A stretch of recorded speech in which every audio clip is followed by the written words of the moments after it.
Okay, so this video is on tangent of x and what happens when b is not 1.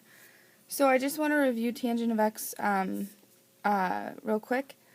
Remember that y equals tangent of x, that tangent of x, when we're considering the unit circle, or tangent actually of theta, when we're considering the unit circle, is y over x. And remember that you can't have 0 on the bottom of a fraction.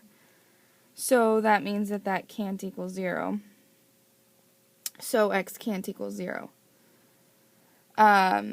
So if I go to the unit circle,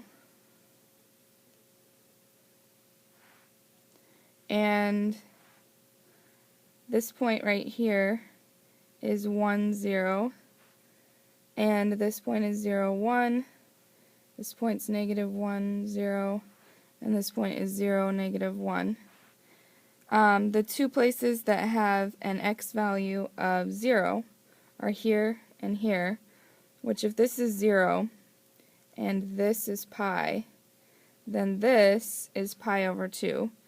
So tangent of theta is undefined. Again, when x is 0, because tangent is y over x. And x is 0 here at pi over 2. And at 3 pi over 2, which is right here. And it continues. I mean, as you work your way around the circle, it's going to keep happening. So y equals tangent of x is undefined at pi over 2 and 3 pi over 2. So that's where your vertical asymptotes are going to be for the graph of y equals tangent of x. But what happens when b is not 1? So if we have a b value other than 1, so we're going to use y equals tangent of 3x as our example, I'm plugging in the pi over 2 and the 3 pi over 2, so I'm plugging those in here and here to show you where tangent is undefined. But this time I'm not dealing with just plain x, I'm dealing with 3x inside. So here's what's going to happen. I'm going to take the y equals tangent of x, I'm going to write it twice. I'm going to write it once for the y equals tangent of, okay, I made one quick mistake. I'm writing y equals tangent of 3x, because that's the function I'm really talking about. And then I'm going to write the tangent of pi over 2, and y equals tangent of 3 pi over 2. So basically what you'll notice that I'm doing is I'm just writing the y equals 3x, the function that we're talking about, and then also y equals tangent of pi over 2 and 3 pi over 2, which are the two places where regular tangent is going to be undefined. So those are the two of the locations of the asymptotes for regular tangent. Now, tangent, no matter what, when the argument of tangent is pi over 2, it's going to be undefined. Well, for tangent of 3x, the argument is 3x. So when those two are the same, it's going to be undefined. So I set them equal to each other, because I want to know the value of x that when I plug it in is going to make 3x equal pi over 2, because I know that tangent of pi over 2 is problematic. So I divide by 3, and I get x equals pi over 6. Now, technically, it's good enough to do just one, because the first asymptote is at pi over 6, and the remainder of the asymptotes would be 1 period away. But I just want to verify this. I want to show the verification of this, so I'm going to do the same thing here. So again, when the argument, which is 3x, equals the argument of anything that tangent turns out to be 0. So 3x equals 3 pi over 2, because I can't take the tangent of pi over 2 or 3 pi over 2.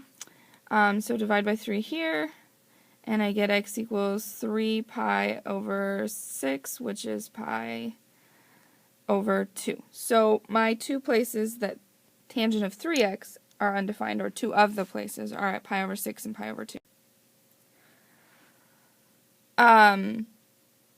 Now, tangent of 3x, the b value is 3. And remember that b stands for how many periods of this graph fit into the original period. And the original period of tangent is pi. So the period of y equals tangent of 3x would be pi over 3, because there are pi periods in a regular, or one period is pi for regular tangent, and then there 3 periods fit into regular pi. So if I take my first asymptote and I add the period to it, remember again that the asymptote plus the period should get me to another asymptote. So if I get a common denominator,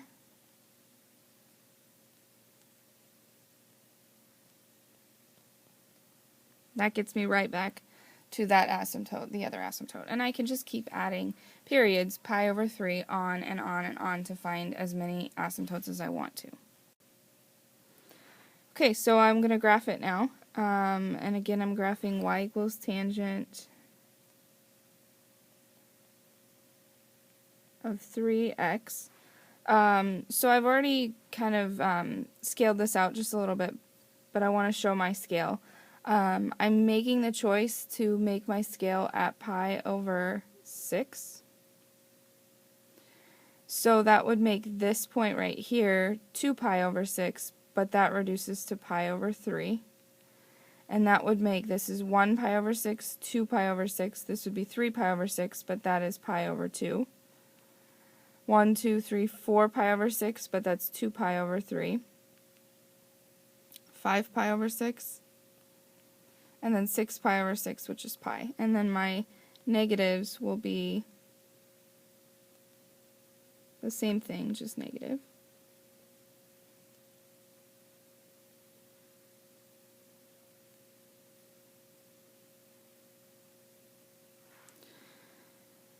Okay, so now I'm going to go ahead and graph this. First, I need to draw my asymptotes, and my asymptotes I know are at pi over 6 and at pi over 2, and every pi over 3 from there, because the period is pi over 3.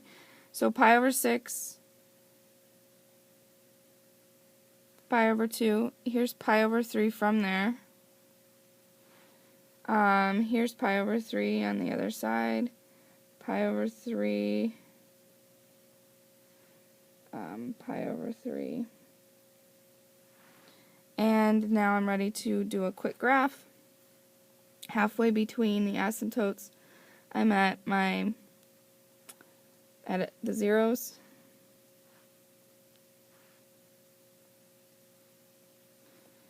And then here I'm at 1 and negative 1. I hug the asymptote. And I do the same thing for the rest of the way.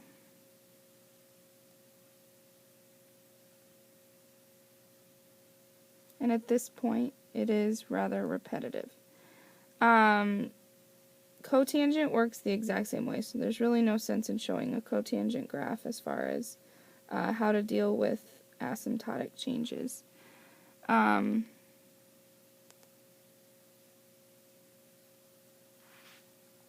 Is that cotangent equals x over y, so it's undefined when y is 0, so if I go to the unit circle, it's undefined here and here, which is at 0 and pi, and then 2 pi, and so on. Cotangent's a little easier to deal with when we have something like cotangent of 3x, because if I do the same thing as I did before, it's undefined at 0. So if I set those equal to each other, like I did with tangent, x is still 0. So the first asymptote for cotangent will always be at 0, unless there's a phase shift, which we're not dealing with on this assignment. And then from there, it'll be the first asymptote will be at x equals 0, so it'll be right here. And then you'll add a period on every time to get the next asymptote in either direction. Made with Doodlecast Pro.